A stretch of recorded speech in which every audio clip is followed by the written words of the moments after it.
আশা করছি আজকের ভিডিওটা আপনাদের কাছে অনেক বেশি ভালো লাগবে। সব সময় তো শুধুই রান্না বান্না আর রান্না বান্না। আজকে বাসা বাড়িতে একটু কাজকর্ম করানো হয়েছে। কি কাজকর্ম করালাম সেগুলো আপনাদের সাথে একটু শেয়ার করব। প্রিয় ভাই বোন বন্ধুরা সবাইকে আসসালামু আলাইকুম এবং আদাব। সবাই কেমন আছেন? আশা করছি অনেক ভালো আছেন। আপনাদের দোয়া আর ভালোবাসায় আল্লাহর অশেষ রহমতে শুকর আলহামদুলিল্লাহ আমি ভালো আছি। আজকে বাড়িঘরের কাজকর্ম টুকটাক করানো হয়েছে। যে জায়গাটা এখন এত বেশি পরিষ্কার পরিচ্ছন্ন দেখা যাচ্ছে, আসলে এই জায়গাটা একদম জঙ্গল হয়েছিল, মানে একটু মাটি দেখার উপায় ছিল না। আর ছাদের ওপর একটা বেল গাছে প্রায় সময় পানি দিতাম, আপনাদের সাথে প্রায় সময় শেয়ার করতাম। সেই গাছটা আজকে চাচাকে পেয়ে নিচে লাগানো হলো আর কি। বেল গাছের জীবন একদম 12টা বাজাই দিয়েছি। চাচা আর আমি দুজনে টানাটানি করতে করতে অবস্থা শেষ, কারণ টবের মধ্যে এত শক্তভাবে ছিল এটা আর উঠানো যাচ্ছিল না। যাই হোক, ফাইনালি উঠানো হয়েছে। তারপর যত আবর্জনা শুকিয়ে গেছিল, মানে আবর্জনা বলতে গাছের পাতা, আমার এখানে ছিল কলা গাছের পাতা আর বুড়ি খালাম্মার গাছে আম গাছের পাতা পড়ে মানে একদম কি যে ভয়াবহ অবস্থা ছিল। তো যাই হোক, যেগুলা শুকিয়ে গেছে সেগুলা ধোয়া দিয়ে মানে আগুন দিয়ে পুড়ায় দেওয়া হচ্ছে।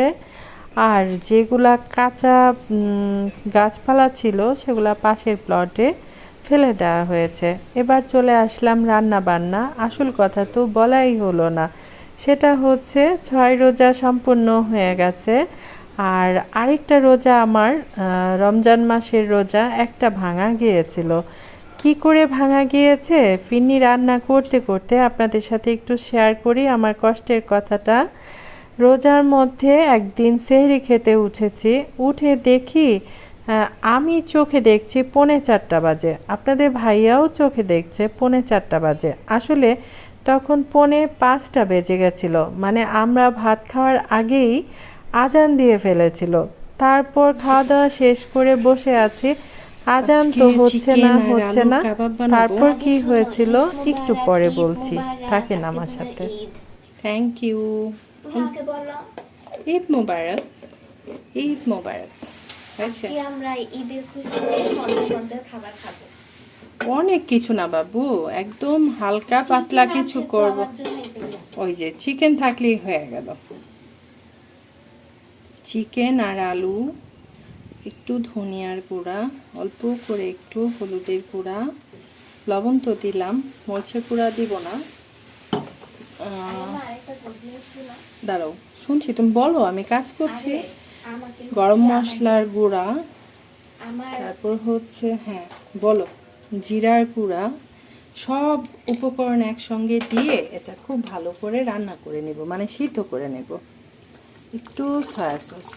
এবার শুনো, হ্যাঁ লবণ দিয়েছো? লবণ, হ্যাঁ লবণ তো দিয়েছি। তারপর কয়েকটা কাঁচা মরিচ, তারপর হচ্ছে পেঁয়াজ, সব কিছু একসঙ্গে দিয়ে দিলাম। পেঁয়াজের আবার বেরেস্তা করব, করে তারপরে করব, আবার মিক্সড করব। ব্যাস, এত কিছু দিলে মজা না হয়ে কোথায় যাবে বলো? তো যাই হোক, এখন এটা চুলাটা জ্বালাই দিলাম, এটা হতে থাক। তারপর চিকেন রান্না করব, চিকেনটা একটু ধুয়ে ফ্রেশ করে নিই, এটা হতে আসলে এটাকে চিকেন আলুর কাবাব বলা যায় বা কাটলেট বলা যায়, যার যেটা বলতে সুবিধা লাগে সে সেটাই বলবেন। আমি এখানে পেঁয়াজের বেরেস্তা, ধনিয়া পাতা, কাঁচামরিচ আর ওই যে আলু মাংস সিদ্ধ করে রেখেছিলাম সেটা মিক্সড করে নিয়েছি, সাথে একটা ডিম নিয়েছি। এখন মেখে কাবাবগুলো বানিয়ে নিচ্ছি। এত গরমের জন্য থাকতে পারলাম না, সে কারণে ডাইনিংয়ে চলে আসলাম। আর এই যে বসে বসে কাবাবগুলা বানাই নিচ্ছি। এটা এত মজার একটা কাবাব, মিক্সড করাটা দেখাতে পারলাম না, এক হাতে কাজ করছি তো। এখন মেয়েকে ডাক দিয়ে নিলাম যে একটু ভিডিও করে দাও তো আমাকে।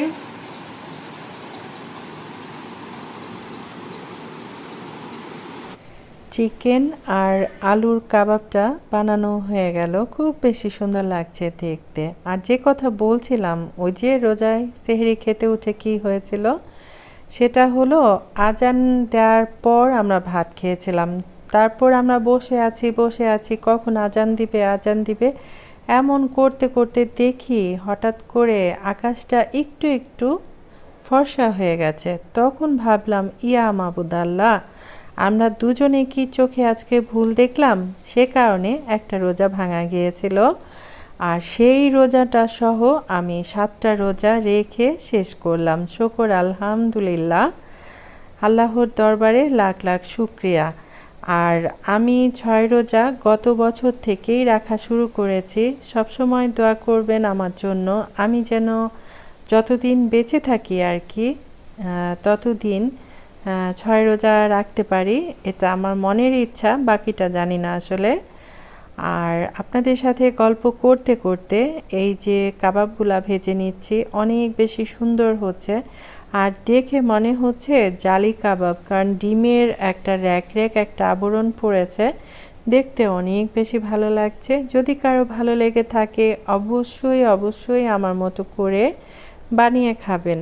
এটা সকালের নাস্তা মানে রুটি পরোটার সাথে খেতে ভালো লাগে, পোলাও, বিরিয়ানি, খিচুড়ি সব কিছুর সাথে এটা খেতে ভালো লাগে। এমনকি বিকেলের চা নাস্তায় এটা বানিয়ে খেতে পারেন, একদম ঝটপট এটা বানানো হয়ে গেছে। তো এই ছিল আমার ঈদ আয়োজন, খুবই সাধারণভাবে মেয়ের জন্য রান্না করলাম। তার সাথে আমার স্পেশাল গেস্ট হচ্ছে যে চাচা আমার বাসায় আজকে কাজ করছে, সেই চাচা।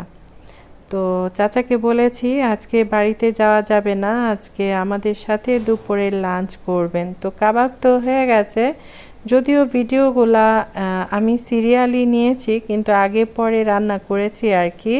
এখানে আলু দিয়ে চিকেন রান্না করব। আর আজকে অনেক বেশি চিকেন ছিল না, একটা ছিল ফার্মের মুরগি মানে ব্রয়লার মুরগি, আরেকটা ছিল কি বলে পাকিস্তানি মুরগি আর কি। তো যাই হোক, দুইটা নিয়ে চলে আসলাম চিকেন রান্না করার জন্য। একটা রান্না করছি, একটা শেয়ার করে ফেলছি। চিকেন আমরা সবাই রান্না করতে জানি, সবাই সবার মতো রান্না করি, আমিও আমার মতো করে রান্না করছি আর আপনাদের সাথে একটু গল্প করি কেমন। আর প্রতিটা বৃহস্পতিবার আসলে মনে হয় শুক্রবার দিন একটু শান্তিতে ঘুম যাব, ধীরে সুস্থে উঠে নাস্তা পানি খাবো, তারপর ধীরে ধীরে রান্না করব। কিন্তু আজকে ওই যে চাচা চলে আসলো সকালবেলা 7:30 পৌনে 8টায় চলে আসছে। সে কারণে চাচা কাজ করবে আর আমি শুয়ে থাকবো, এটা তো আমাকে দিয়ে হবেই না, বারবার মনে হবে কি দিয়ে কি করছে। তারপর আজকে আসলে মূলত কাজ ছিল বিল্ডিংয়ের চারপাশে যত গাছের পাতা, কাগজ বা ময়লা আবর্জনা পড়ে আছে সেগুলো পরিষ্কার করার জন্য নিয়েছিলাম। আর এগুলা যদি পানির পাইপের মধ্যে গিয়ে জমে থাকে তাহলে কিন্তু ছোট একটা বিষয় থেকে অনেক বড় একটা ঝামেলা তৈরি হয়ে যাবে, তাই না? যাদের বাসার ঘরের চারপাশে বা পানির পাইপের চারপাশে গাছের পাতা, কাগজ বা যে কোনো ময়লা আবর্জনা পড়ে থাকে যদি, তাহলে অবশ্যই পরিষ্কার পরিচ্ছন্ন করিয়ে নেবেন, কারণ এখন তো বৃষ্টির সময় চলে আসছে, তাই না? তো যাই হোক, আপনাদের সাথে গল্প করতে করতে চিকেনটা রান্না হয়ে গেছে, অনেক বেশি সুন্দর হয়েছে, অনেক বেশি মজার হয়েছিল। তারপর কি করলাম, সালাদ কাটাকুটি করার জন্য এখন বসে যাব। আমি তো সেভাবে কাটাকুটি আজকে দেখাতে পারবো না, কারণ একদিকে রান্না বান্না করছি, আরেকদিকে একটু বাহিরে গিয়ে চাচাকে দেখছি আর কি কি করছে, তারপর কাজগুলা ঠিকঠাক মতো করতে পারছে কি না।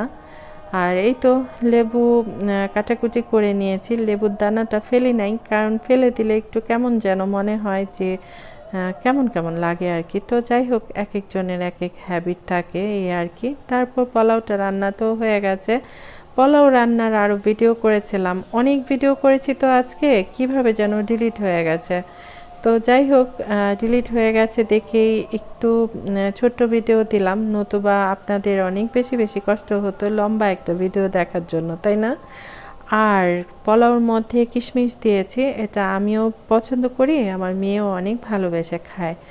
তারপর ওই যে প্রথম দেখালাম বেল গাছ লাগালাম, বেল গাছের যে কি ইতিহাস আছে সেটা তো আসলে বলাই হয় নাই। বেল গাছের জীবন আজকে তেনা তেনা করে দিয়েছি আমি আর চাচা মিলে। প্রথম তো চাচা একটা গর্ত করে নিয়েছে, তারপর সেটার মধ্যে পানি দিয়েছে, তারপর চলে আসছিল যে বেল গাছটা এই ড্রামের থেকে উঠানোর জন্য। কি যে কষ্ট হয়েছে, কি যে কষ্ট হয়েছে, চাচার মাথা দিয়ে এত এত ঘাম পড়ছিল আর এত এত কষ্ট হয়েছে বেচারির, বলে বোঝাতে পারবো না। এক পর্যায়ে আমি চাচাকে বললাম, চাচা বাদ দেন, আজকে আর এটা করতে হবে না, এটা বোধহয় আর উঠবে না, এটা ড্রামের মধ্যে এটা শিকড় বসে গেছে। বলে না না, এটা তো করেই ছাড়বো। তারপর আমাকে জিজ্ঞেস করলো, ড্রামটা যদি কেটে ফেলি তাহলে কি কোনো সমস্যা আছে? আমি বলি না, কোনো সমস্যা নাই। দেখেন বেল গাছকে পিটাতে পিটাতে অবস্থা 12টা 13টা বাজায় দিয়েছে। তারপর চাচা কি করেছে জানেন? এটাকে অনেক টানাটানি ধস্তাধস্তি করার পরও বেল গাছটা উঠাতে পারে নাই। এটা হচ্ছে আমার বাবার বাড়িতে একটা বেল গাছ আছে, সেই বেল গাছের চারা উঠাইছিলাম আমি। তারপর এই যে দেখেন কি অবস্থা। এভাবে পরে ড্রামটাকে কেটে তারপর বেল গাছটা লাগানো হয়েছে। এটার পেছনে অনেক পরিশ্রম করা হয়েছে। আমার প্রিয় ভাই বোন বন্ধুদের কাছে অনেক বেশি বেশি দোয়া চাই এই বেল গাছটা যেন তাজা হয়ে যায়, কারণ এই বেল গাছের বেল এত মজা, এত মজা। আর একদম মানে খোসাটা একদম পাতলা, বেলটা অনেক বেশি মাংস আছে আর কি। আর এই যে গাছে কলা ধরে আছে, এই কলাগুলা অবশ্য ভালো, সে কারণে এ গাছগুলা কাটাই নাই।